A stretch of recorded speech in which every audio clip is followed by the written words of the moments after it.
नमस्कार, मैं हूं नीलू। तो देखिए, ईरान और अमेरिका आमने सामने हैं और ईरान से एक बड़ी खबर सामने आ रही है। वो बड़ी खबर क्या है? देखिए, बीच बीच में खबर आती रहती है कि ईरान में भूकंप आया, ईरान में झटके लगे। लेकिन आज जो मैं आपको खबर देने जा रही हूं, उससे तो कह लीजिए कि दुश्मन ने भी तस्दीक उसकी कर दी है कि हाँ, ऐसा हो रहा है। हम बात कर रहे हैं अमेरिका की, और अमेरिका में अब अलग अलग न्यूज़ चैनल हो या अखबार हो, सब ये कह रहे हैं कि बहुत जल्द ईरान परमाणु बम बनाने की ओर आगे बढ़ा है और इस पर तेजी से काम हो रहा है। आप कहेंगे ये कहां से खबर आ रही है? बहुत दिन से खबर आ रही है, लेकिन जो अमेरिका की तरफ से उसके न्यूज़ चैनल और अखबार हैं उसका हवाला दिया गया है। 12 तारीख को कई ऐसे न्यूज़पेपर रहे, और खास तौर पर फॉक्स न्यूज की बात की जाए, उस पर भी इस बात की चर्चा हुई है। अब आपको बताते हैं, 12 मार्च को न्यूयॉर्क पोस्ट में एक आर्टिकल आया जिसमें कहा गया कि देखिए, बहुत जल्द जो इनरिच्ड यूरेनियम है, ईरान उसको लेकर तेजी से काम कर रहा है, यानी कभी भी वो परमाणु बम बना सकता है। और परमाणु बम बनाने की ओर उनके वैज्ञानिक रात दिन इस वक्त काम कर रहे हैं।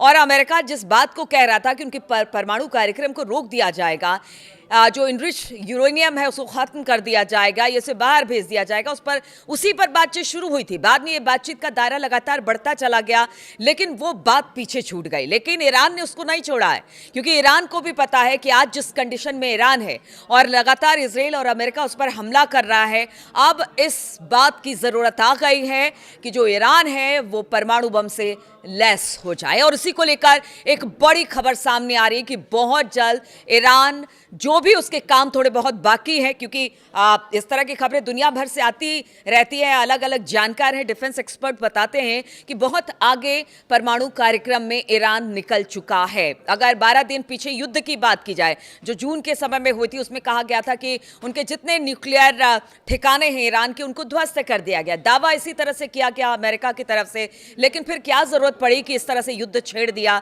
इस वक्त जो युद्ध चल रहा है, आज हम आपको बता दें 14 तारीख है, 15वां दिन है इस युद्ध का, और इस युद्ध के 15वें दिन इस तरह की अगर खबर आती है कि बहुत जल्द जो ईरान है वो परमाणु बम बना लेगा, तो इससे बड़ी बात और इससे बड़ी नाकामी, जिस तरह से हमले किए गए हैं ईरान पर इजराइल और अमेरिका की तरफ से, वो कुछ नहीं हो सकता।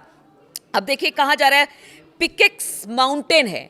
अब तो जो फॉक्स न्यूज़ की बात की जाए या फिर न्यूयॉर्क पोस्ट की बात की जाए, उनका कहना है कि जो पिकेक्स माउंटेन है उसके अंदर इनरिच्ड यूरेनियम रखा गया है, और वहीं पर परमाणु बम बनाने की कोशिश में दिन रात जुटा हुआ है ईरान, और बहुत जल्द इसमें सफलता उसे मिल जाएगी।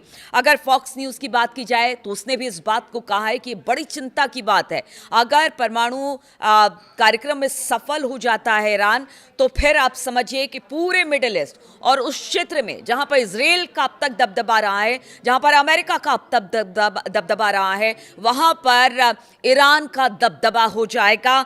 और कहा यह जा रहा है कि जो पिकेक्स माउंटेन है उसके नीचे B2 बॉम्बर भी काम नहीं कर पाएगा। अगर B2 बॉम्बर से एग्जैक्ट लोकेशन पता लग गई तो भी इस जो न्यूक्लियर साइट है जहां पर काम चल रहा है उसे ध्वस्त नहीं किया जाएगा, क्योंकि बताया जा रहा है कि सिर्फ ये एक मामूली बंकर नहीं है, बल्कि किलेनुमा एक पूरा का पूरा क्षेत्र है जिसको ग्रेनाइट की कई मोटी परतों से बनाया गया है, जिसे भेद पाना बड़ा मुश्किल हो रहा है।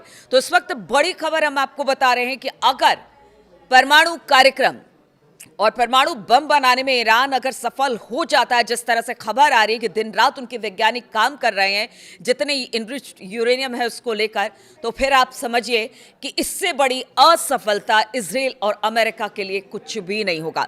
अब कुछ और खबरें हैं, वो भी आपको जल्दी से बता देते हैं कि किस तरह से ईरान इजराइल और अमेरिका पर हमले कर रहा है। और उधर अगर अमेरिका की बात की जाए या फिर इजराइल की बात की जाए, तो वो भी तेहरान को निशाना बना रहा है, क्योंकि तेहरान में भी तबाही बहुत हो रही है। इसलिए बात दोनों जगह को होगी, क्योंकि दोनों जगह पर तबाही मच रही है।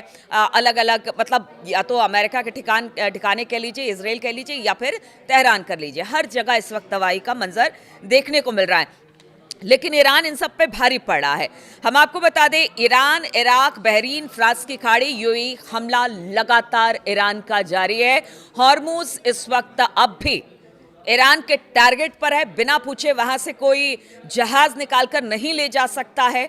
और उसने कहा है कि अगर हमसे बातचीत करेंगे, हम हरी झंडी देंगे, जो हमारे साथ है वो हॉर्मुज से निकल सकता है, जो हमारे साथ नहीं, जो हमारी बातों को नहीं मानेगा, उनके जहाजों को निकलने नहीं दिया जाएगा। इधर अगर बात की जाए अमेरिका की, जबरदस्त दबाव इस वक्त अमेरिका और डोनाल्ड ट्रंप पर है कि जिस तरह से तेल और गैस की कीमत बढ़ रही है, उसका असर अब अमेरिका पर भी देखने को मिला है। इसलिए कहा यह जा रहा है कि जो डोनाल्ड ट्रंप के करीबी हैं वो चाहते हैं कि इस युद्ध को खत्म किया जाए या इस युद्ध को खत्म करने की समस्या का हल निकाला जाए। लेकिन एक धड़ा आज भी मानता है कि नहीं, जब तक ईरान खत्म नहीं हो जाएगा तब तक उस पर हमला जारी रखा जाए।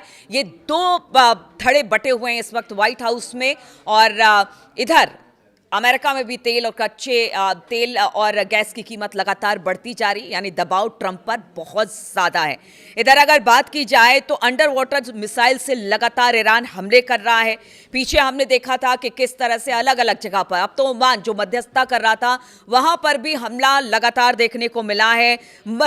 मस्कट में 2 धमाके बताए जा रहे हैं और यूएई के बुर्ज खलीफा पर भी ड्रोन से हमला किया गया, लेकिन बताया जाता है कि ड्रोन को इंटरसेप्ट कर लिया गया है और उसका एक मलबा बुर्ज खलीफा पर गिरा है, लेकिन बहुत ज़्यादा नुकसान नहीं हुआ है। लेकिन आप समझिए कि किस तरह से दुबई में एक आइकॉनिक बिल्डिंग है बुर्ज खलीफा, अगर उसको किसी तरह का नुकसान होता है तो फिर आप समझिए कि किस तरह की दिक्कत इस वक्त यूएई के लिए है और बाकी देशों के लिए वहां पर बनी हुई है। इसके अलावा हम बात कर रहे थे कि कुछ ड्रोन भी गिराए गए हैं। इसके अलावा जो एयरक्राफ्ट डुबाया गया है, कुछ बताया जा रहा है कि कुछ एयरक्राफ्ट पर भी हमला किया गया है, जिस तरह से मस्कट की बात हो रही है। और जो इनके अंडर वाटर मिसाइल है ना, वो काफ़ी ज़्यादा कह रहे हैं कि अब खतरनाक होती चली जा रही है स्ट्रेट ऑफ हॉर्मुज में। और एक और खबर आपको बता दें कि देखिए अब जो डोनाल्ड ट्रंप है वो कुछ कर तो पा नहीं रहे हैं, तो अब जो मुज्तबा खामनेई है, मुज्तबा के खिलाफ उन्होंने इनाम घोषित कर दिया है कि जो उन्हें मारेंगे, और उसके अलावा 10 और ऐसे नाम दे दिए हैं कि जो उनको पकड़ेगा या मारेगा, ठिकाना बताएगा, उसको करीब करीब 10 मिलियन का इनाम दिया जाएगा। तो अब ये स्थिति आ गई है अमेरिका की कि इनाम की घोषणा करनी पड़ रही है अमेरिका को।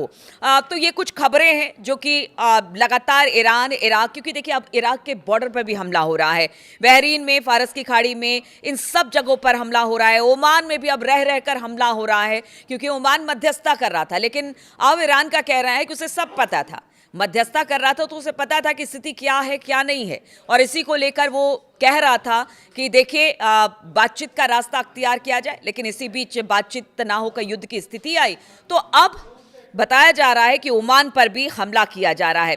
इधर जो स्ट्रेटेजी बनाई है ईरान ने, उसकी पूरी दुनिया भर में तारीफ तो नहीं कहेंगे, लेकिन हाँ, सर्वाइवल के लिए जिस तरह के प्लान ईरान ने बनाए थे अमेरिका और इजराइल के खिलाफ, वो अब कारगर साबित होते चले जा रहे हैं। देखिए पहले तो जिस तरह से अमेरिका और इजराइल ने युद्ध छेड़ा, ईरान ने उसका जवाब दिया, उस जवाब का तो बिल्कुल उसकी उम्मीद ही नहीं थी अमेरिका और इजराइल को। पहले हमला अमेरिका और इजराइल की तरफ से हुआ, और जब ईरान ने हमला किया तो सबसे पहले रडार खत्म किए, अमेरिकी एयरबेसिस को उड़ाया, या कह लीजिए कि तेल अवीव में घुसकर वहां पर सैन्य ठिकानों को तबाह किया। उसके बाद हॉर्मुज को चोक किया, बंद किया, और अब बताया जा रहा है कि खास तौर पर जो आर्थिक टारगेट है उसको करने की दिशा में अब ईरान आगे बढ़ा है, जिसमें कि बैंक, तेल टर्मिनल, यूएस इजरायली कंपनियां, स्टॉक एक्सचेंज, शिपिंग यार्ड, ये सारी चीजें शामिल हैं।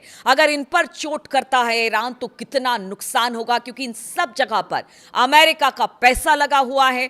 बैंकों की बात की जाए तो उसमें कई ऐसे बैंक हैं, HSBC, सिटी बैंक हैं। इसके अलावा अगर बात की जाए तेल टर्मिनल, यूएस और इजरायली कंपनियां, तो आप समझिए कितना नुकसान हो रहा है। इसीलिए ईरान कह रहा है कि भागे यहाँ से, वरना इतनी तबाही मचाएंगे जितनी तो आप लोगों ने सोची भी नहीं होगी। तो एक एक कर स्टेप करके आगे बढ़ा है ईरान, और अब अमेरिका को लग रहा है कि शायद उसने बड़ी गलती कर दी है ईरान के साथ युद्ध छेड़कर।